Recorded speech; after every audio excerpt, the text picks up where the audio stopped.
एक बार फिर स्वागत है आपका 5 फिंगर क्लासेस में। इम्पोर्टेंट कॉन्सेप्ट आंसर सीरीज में आज इसका 55 पार्ट्स आपके सामने आ रहा है, जिसमें हमारे टॉपिक चल रहा है वो है अधिगम।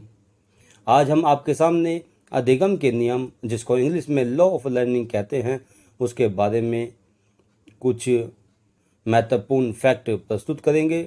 और मुझे उम्मीद है कि महत्वपूर्ण फैक्ट आपके जो शिक्षक पात्रता परीक्षाएं हैं, चाहे वह यूपी टेट हो, सी टेट हो, सुपर टेट हो, पीजीटी की परीक्षा हो, या इसके अलावा जो भी परीक्षा जिसको हम एंटी नेट भी कहते हैं, उनके लिए भी ये महत्वपूर्ण सिद्ध होगा।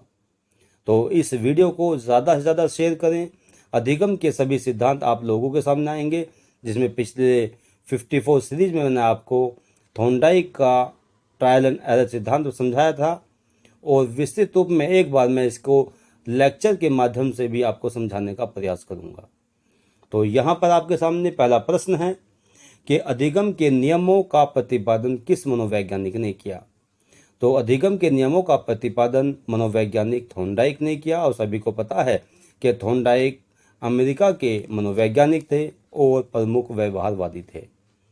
अगला प्रश्न आपके सामने है कि अधिगम के नियमों को मुख्यतः कितने भागों में बांटा गया है। तो अधिगम के नियमों को 2 भागों में बांटा गया है। पहला है सीखने के प्राथमिक नियम, जिसको प्राइमरी लॉ ऑफ लर्निंग कहा जाता है। दूसरा है सीखने के द्वितीयक नियम, जिसको इंग्लिश में सेकेंडरी लॉ ऑफ लर्निंग कहा जाता है। ये नियम वेरी इंपॉर्टेंट हैं, बहुत ज़्यादा एग्ज़ाम में पूछे जाते हैं, और बीएड की परीक्षा हो या डीएलएड की परीक्षा हो, उसमें बहुत ज़्यादा ये प्रश्न आते हैं। तो मैंने थोड़ा सा विस्तृत रूप में इसको देने का प्रयास किया है, जिससे आप इसको बहुत अच्छी तरह से समझ ले। तो तीसरा प्रश्न आपके सामने है कि अधिगम के प्राथमिक नियमों को मुख्यतः कितने भागों में बांटा गया है। तो अधिगम के प्राथमिक नियमों को मनोवैज्ञानिक थॉर्नडाइक ने 3 भागों में बांटा। पहला है तत्परता का नियम, जिसको इंग्लिश में लॉ ऑफ रेडीनेस कहा जाता है। दूसरा है अभ्यास का नियम, जिसको इंग्लिश में लॉ ऑफ प्रैक्टिस कहा जाता है। और तीसरा है प्रभाव का नियम, जिसको इंग्लिश में लॉ ऑफ इफेक्ट कहा जाता है। चौथा प्रश्न आपके सामने है कि तत्परता के नियम से क्या तात्पर्य है। ये अक्सर एग्जाम में पूछा जाता है कि तत्परता क्या है। इसको तैयारी का नियम भी कहा जाता है। इंग्लिश में इसको कहते हैं लॉ ऑफ रेडीनेस, यानी कि क्रिया करने से पहले बालक को क्रिया करने के लिए तैयार करना। एक छोटे शब्द में आप इसको समझ गए होंगे, लेकिन अगर आपको लिखना है इसको, तो यहाँ पर कैसे लिखेंगे कि किसी भी क्रिया को सीखने से पहले सीखने के लिए तैयार होना चाहिए। अर्थात यदि बालक सीखने के लिए प्रेरित है तो वह सीखना सरल व सहज होगा। मैंने अपने पिछले लेक्चर में भी आपको बताया था कि थॉर्नडाइक ने सीखने के लिए सबसे महत्वपूर्ण मनोवैज्ञानिक कंसेप्ट जो माना, वो मोटिवेशन माना। यानी कि थॉर्नडाइक का जो सिद्धांत है, उसकी पहली विशेषता, उसका पहला जो गुण है, वो मोटिवेशन है। अर्थात अगर बालक सीखने के लिए प्रेरित नहीं होगा तो वह किसी भी क्रिया को सीख नहीं पाएगा। अगला प्रश्न आपके सामने, दूसरा नियम आपके सामने है कि अभ्यास के नियम को स्पष्ट कीजिए। शब्द से ही स्पष्ट है आपके सामने कि अभ्यास यानी कि किसी भी कार्य को करना, बार बार करना, उसकी पुनरावृत्ति करना। तो वो इसी चीज़ को यहाँ पर दिया गया है कि अभ्यास का नियम स्पष्ट करता है कि उद्दीपक और अनुक्रिया के मध्य जितनी भी अधिक पुनरावृत्ति होगी, सीखना उतना ही दृढ़ और मजबूत होगा और स्थायी होगा। अब यहाँ पे इस चीज़ को आप समझें कि जब भी किसी क्रिया को करना हो, तो करने से पहले आपको उसकी तैयारी करनी है, उसके लिए मोटिवेट होना है, चाहे वो इंट्रिंसिक मोटिवेशन हो, चाहे वो एक्सट्रिंसिक मोटिवेशन हो। इसके अलावा उद्दीपक और अनुक्रिया के मध्य जो संबंध बन रहा है, वो आपकी क्रिया की पुनरावृत्ति पर आधारित होता है। जैसे आपका तैरना सीखना, डांस करना सीखना, क्रिकेट सीखना, वॉलीबॉल सीखना, टेनिस सीखना, दौड़ना सीखना, तो ये सारी क्रियाएं जो हैं वो बिना पुनरावृत्ति के नहीं हो सकती। इसीलिए थॉर्नडाइक का सिद्धांत, उनके द्वारा दिए गए नियम वेरी इंपॉर्टेंट माने जाते हैं और मील का पत्थर स्थापित करते हैं। छठा प्रश्न आपके सामने है कि प्रभाव का नियम की व्याख्या कीजिए।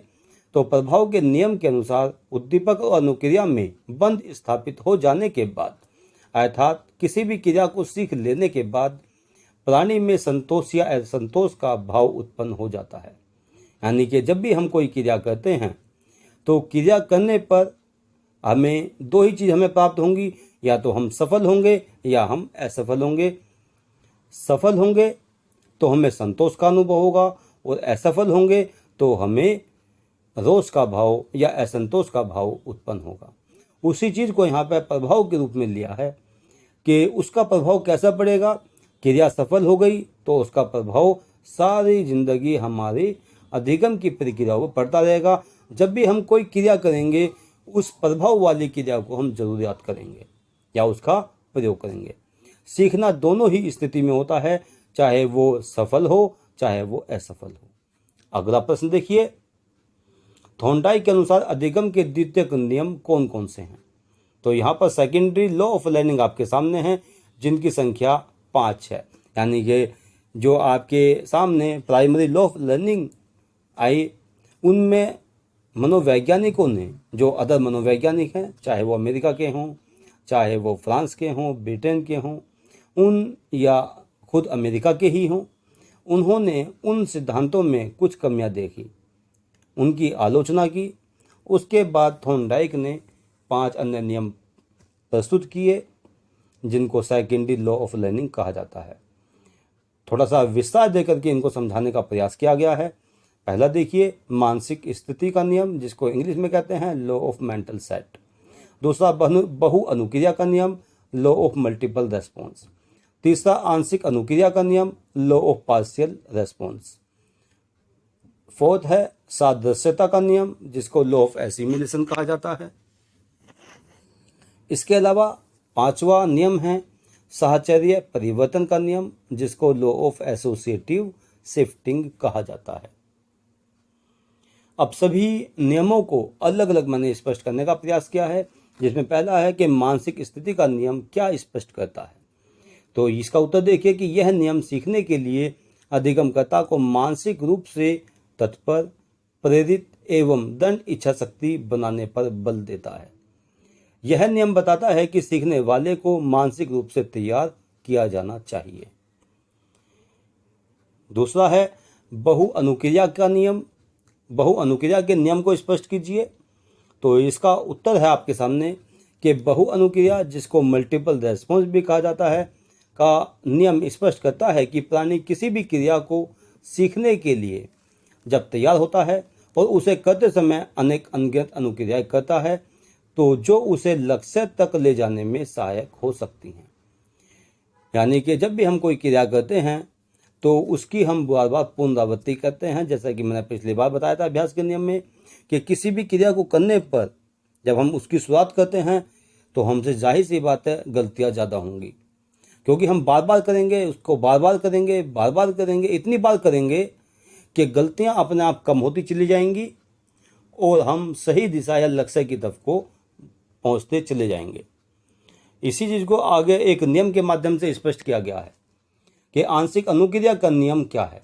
तो थॉर्नडाइक के अनुसार आंशिक अनुक्रिया का नियम बताता है कि बहु अनुक्रियाओं को करते समय प्राणी की अनुक्रियाएं धीरे धीरे त्रुटि के स्थान पर सही और सटीक होने लगती हैं और अनुक्रियाओं की संख्या घटते घटते कम होने लगती है और प्राणी का व्यवहार एक सटीक अनुक्रिया को करना सीख लेता है या प्राणी लक्ष्य की तरफ को बढ़ना चाहता है।